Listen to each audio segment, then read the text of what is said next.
Well, hey everybody, Martika here with Martika J Makes. If this is your first time joining, welcome to my channel and thank you for stopping by to see what it's all about. If you are returning, welcome back and thank you so much for your support and coming back to see what I'm talking about. So today, if you have joined me, if you noticed in the title, we are talking about sewing tips for beginners. And although you may even be watching, you may not be a beginner, but sometimes even us seasoned sewists, we need to be reminded of some of these things. I know I do very often, but this one is for the beginners. So let me give you some tips that I have learned along the way and some tips that I believe as a beginner sewist, you will keep these, you will remember these, you will use them over and over again, because in this sewing world, we wash, rinse, and repeat quite often. So let's start with number one. And I'm looking over here at my notes, and I'm not even gonna number them because there's no order to them. But number one, you want to, I wasn't going to say numbers, but there we go. Number one, you want to start simple, you guys. I'm telling you. Yes, there are many photos of inspiration, videos of inspiration. You have Pinterest, you have current sewists that are sewing up these, fabulous pieces that they are wearing. But let me tell you, start simple. If you are just beginning, you can make some beautiful, simple pieces. A lot of the pieces on my channel are beautiful and simple, if I must say so myself, because I like sewing simple and quick things that are versatile, that I can mix and match and that I can wear in different ways. But if you are beginning, you need to start with like pillowcases, a simple tote bag. You want something wearable, start with a skirt, something that's really easy to sew. You can start there. And not only are these projects like really doable, but it helps you to build your confidence on, if I can sew in a straight line, do I know how to pivot and turn this and keep it straight? Or do I know how to sew in a curve the right way without it looking wavy? So you want to start simple so that you can literally practice these things, because it's going to take a lot of practice to get really good. We practice every day, okay? There's a lot of things that I practice on. And as long as I've been sewing, even my stitches aren't always the straightest, okay? So it does take practice, and sometimes I have to unpick them and do it again to straighten it up. So that just goes to show you that nobody is perfect at this. The next one is choosing the right fabric, okay? Choose the right fabric. You are a beginner, please begin with cotton, okay? Please begin with cotton, because that is going to be your most beginner-friendly fabric. Don't begin with the knit, okay? Knit is stretchy, knit moves, knit does all type of things. Now, knit, I love sewing with knit. It's one of my favorite things to sew with.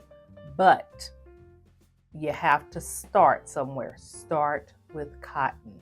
It's going to be your best way of seeing how your stitches are going, your best way of seeing what length your stitches are, if you are putting things in the right place, and all of that good stuff. So slippery fabrics, stretchy fabrics, thick fabrics, those are going to be very beginner friendly, and it will do nothing but probably frustrate you and make you want to stop. So just go and get you some 100% cotton and start there, okay?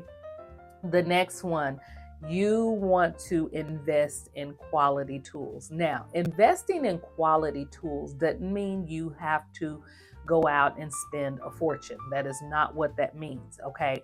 But it is telling you that you don't want to be going and getting flimsy scissors. needles where the ball points are breaking off of them, and things like that. You want to get some durable tools because you will be using these tools a lot. So things like I said, scissors, needles, pins, sewing machine. Now, when it comes to sewing machine, I'm all about use what you got. Now, if what you got is one of those itty bitty portable machines that you can put in your purse, that is not it, okay? Let's just say that right now. That is not what I mean when I say use what you got. I mean, if someone has a machine that they're not using that you can borrow, start there, so you don't even have to go and spend the money on your machine. If you know someone who sews, 9 times out of 10, they probably have an extra machine that you can use. I got 2 in my basement. So that's not, and I don't even sew, those are my backups. So a lot of times people might have a sewing machine. So just ask if you can use it to practice. If not, you guys, there are so many beginner friendly sewing machines out there. You can find them at Joann's, you can find them at Hobby Lobby, you can find them at Michael's, you can find them at garage sales, you can find them at thrift stores. It doesn't even matter the age of them. The question is, do they work? Do they run well? Have they been serviced? If they are doing your average straight stitches, zigzag stitches, things like that, very basic, that's all you need to worry about, okay? So start there with your quality tools and things. And it's okay to go thrift shopping for your sewing items as well, because you'd be surprised of people who decide they're not going to sew anymore, or people who might have inherited some sewing things that they know that they're not going to use, who have donated to thrift shops. Okay, so go through those thrift shops and see what you can find. And then the next one, when you are dealing with your fabric, okay, measure twice, cut once. And I'm going to add to that, if you need to measure 3, 4, 5 times, do that before you cut, because once you cut, that's it. All right. And that depends on how much fabric you are working with. Seriously, you want to make sure that that fabric is going to be in good use and that you're not going to mess up anything, and you're going to have to go and buy more or not have enough to fix the mistake. So measure, make sure you're cutting the right measurement, and cut once. All right. The next one is read the manual. Okay, this comes with like your sewing machine. This comes with some of your sewing tools. This comes with your serger if you decide to get a serger at the beginning. I personally don't think that it's necessary because you want to learn how to straight stitch first. But if you decide to get one, there's a manual that comes with it. But definitely read that manual. That is your sewing machine Bible. Read it. It's going to tell you everything about your sewing machine. It's going to tell you what the parts are. It's going to tell you how to troubleshoot. It's going to tell you how to set your machine if you're doing different types of stitches and things like that. It's going to tell you all of that. Read your sewing machine manual. Do not just jump in there and just start and you don't know what you're doing. Okay, so read your manual. Take the time out to read and understand what is in front of you. The next one is practice your basic stitches. Okay, practice these things. Take some scrap fabric. You can cut up a piece of your cotton. You can even get like those fat quarters that you see in the stores, so it's like $1 or something like that, and practice your stitches. Practice your straight stitches. Practice your zigzag stitches. Out of all of your stitches, those are going to be your most used stitches. And not just straight stitches, but your straight stitches in different lengths, okay? Your straight stitches in like 2.5, your 2.5 stitches, your basting stitches, your widest length on your sewing machine. Practice these things so that you can get used to the differences of them, okay? If you don't practice, you won't really know what to look for when you need to change the length of your stitches. The next one is pin and press. This is the best tip that I think one of the best tips that I learned when I was sewing. Okay, so of course you're going to use your pins to hold your fabric together. Okay, and after pinning your fabric together and stitching your fabric together, you want to press as you go. You want to press those seams open so that you can get a nice crisp seam. It's going to melt that, not literally melt, but it's going to melt that thread within your fabric so that everything is nice and flat and just looks beautiful and looks more professionally made versus you just stitching and you got like this, maybe sometimes a little bubbling or a little buckling going on from the stitches itself. You want to press that seam open all throughout your project so that you can make sure that what you are sewing is looking really nice and put together, and you can see your progress as you go. And then the next one you want to remember is to take your time. And I say that slowly because that's what you need to do. Slow down, take your time. You are not rushing to an event when you are on the pedal of the sewing machine. Okay, if you have a lead foot, lighten up when it comes to your sewing machine. Take your time. If you are just beginning, some machines, like the one I'm using, some machines have different speed settings. So if you're just beginning, you can set it at that lowest one and it will only allow you to sew so fast, no matter how hard you press that presser foot. And then you can turn it up as you get more experience. But even if it don't, slow down, take your time. Look at what your sewing machine is doing while you're sewing. You want to be, as you're sewing, you don't want to be watching the needle. The needle is going to do its job. You want to watch your seam line, your measurement, to make sure that you are sewing it where that seam line needs to be. So that is what you are watching as you sew.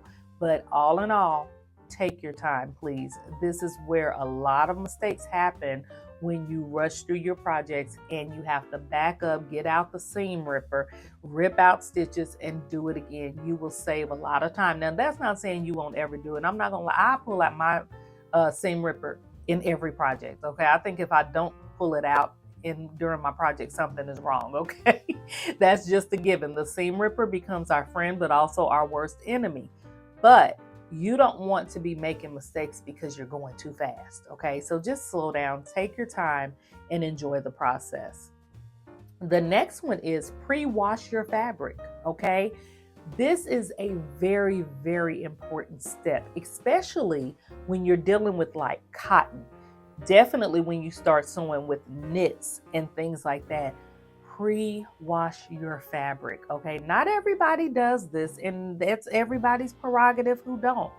But I strongly encourage you to pre-wash your fabric, because what this does, it pre-shrinks your fabric, okay, before cutting out your pattern pieces. Because what can happen is if you go ahead and take that brand new fabric that you don't know where the heck it's been and what floor it's been on, and go ahead and cut out your pattern pieces and sew everything up together, and you got this blouse or this dress that's fitting really nicely, then you wear it and you go to launder it and it shrinks, and you put it on and you like, okay, what happened? It was fitting after I finished it. That's because it wasn't pre-washed and pre-shrunk. Okay, so pre-wash your fabric so that you can go ahead and pre-shrink it to where it needs to be. For instance, all of my knit fabrics, I wash them on hot, okay, so that they can shrink down to the lowest that they're gonna go. I dry them on hot, okay. I probably dry them on hellfire, to be honest with you, because after I make a garment, I do not want it to shrink anymore, okay. And I have not had any problems for when pre-washing my fabric, okay. The only thing that I will say that I probably don't, that actually I don't unless I've already washed it, pre-wash my fabric for, is like if I'm making like a bag, like a tote bag or something like that I'm not going to be submerging in water. That's usually when I haven't or when I don't pre-wash it. But even if I do, it's no big deal. But pre-wash your fabric, okay? You will thank me later for that. The next one is learn to troubleshoot, okay? This will really help you in the long run when you learn to troubleshoot. When something goes wrong, and I'm talking about with your sewing machine, if that needle breaks, if you're having tension issues, if that bobbin locks up, I mean, all types of things can happen while you're sewing. That's where that manual comes in really handy to help you get out of those issues. And sometimes you might even have to go here to YouTube University to figure out a problem, typing in what that problem is and seeing if anyone has made a video about it. I have done that several times when troubleshooting different things with my machine. So definitely learn to troubleshoot. The next one is keep a sewing kit handy, you guys. Even when you are like traveling, when you are like going to work, or even when just on a daily basis, especially if you have kids, okay? Keep a sewing kit handy. You want to have something that might have little safety pins, like little threads in it where you might have to, connect a rip or something like that. You might have to fix a seam or something like that. Maybe little fabric markers to where if you need to help somebody with something or you need to cut off something, you can mark that fabric.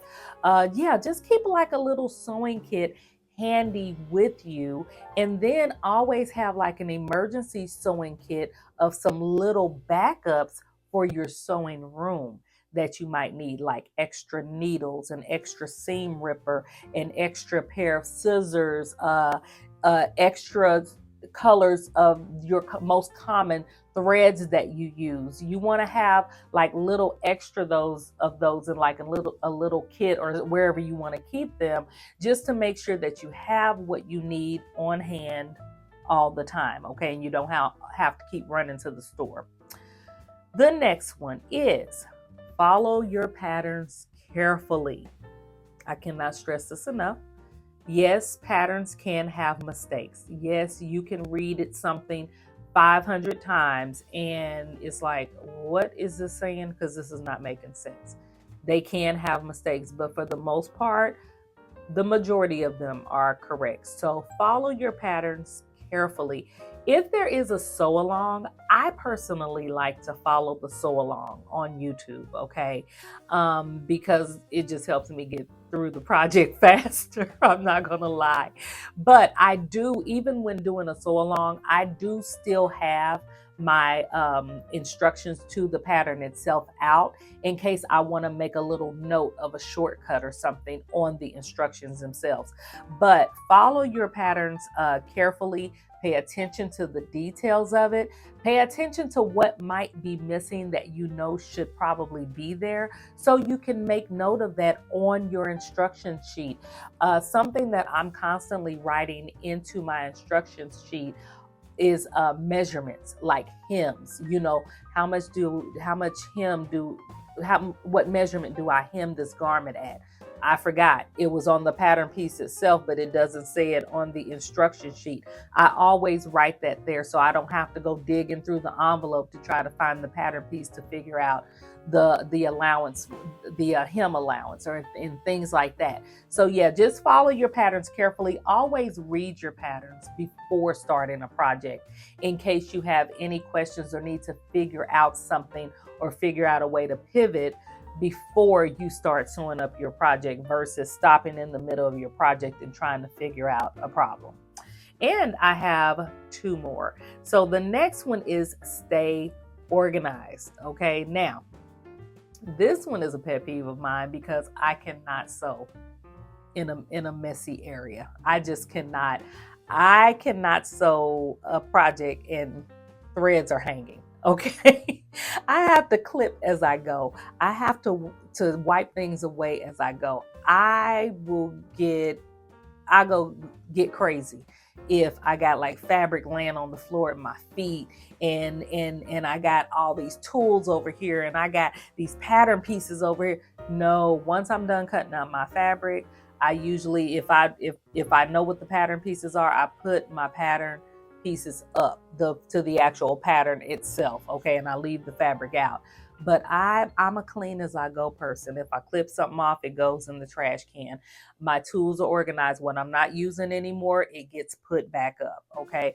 That's just how I am. I like to have that clear space around me while I sew, so that my mind stays clear and I can really, really enjoy the project itself. And the last one, but if that's not you, let me go back. If that's not you, and you don't mind sewing with fabric around you, hanging on for it, makes you feel like you're being productive, hey, go for it. That's you. I'm talking about me, okay? So the last one, you guys, that I have for you is learn from your mistakes, okay? You're going to make mistakes. Got one better. You're going to make a lot of mistakes. We all make mistakes. I make them all the time when I'm sewing. I'm telling you, do not beat yourself up when you are sewing. Give yourself some grace. Learn from your mistake. Go back and fix it if it's fixable. If it's not fixable and you have totally ruined this garment, this piece, you don't have no more fabric, you know what? Set it aside. Go work on something else. Sometimes we have to do that. I cannot tell you. I got a project sitting over there now that I set aside like 2 months ago because I got so frustrated with it and I just haven't went back to it. I'll get back to it. No big deal. I'm working on other things right now that I need and things that are making me happy right now. I don't feel like being frustrated. So learn that you are going to make mistakes. You're going to make them. You're going to make them. You're going to make them. You're going to make mistakes when sewing. I cannot say that enough.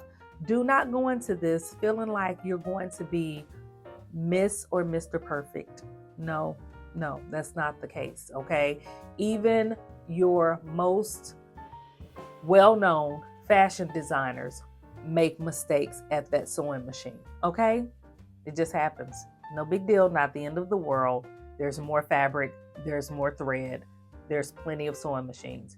Try and try again. That's what we all do. So those are just some tips for you all, and I hope that this has been helpful. Let me know in the comments. Let me know if you have any questions, and I will answer them if I can. And yeah, let me come back to you with another video that is helpful if you will come back and watch. So thank you guys for watching, and I will see you in the next video. Don't forget to give this video a thumbs up, and I'll talk to you soon. Bye-bye.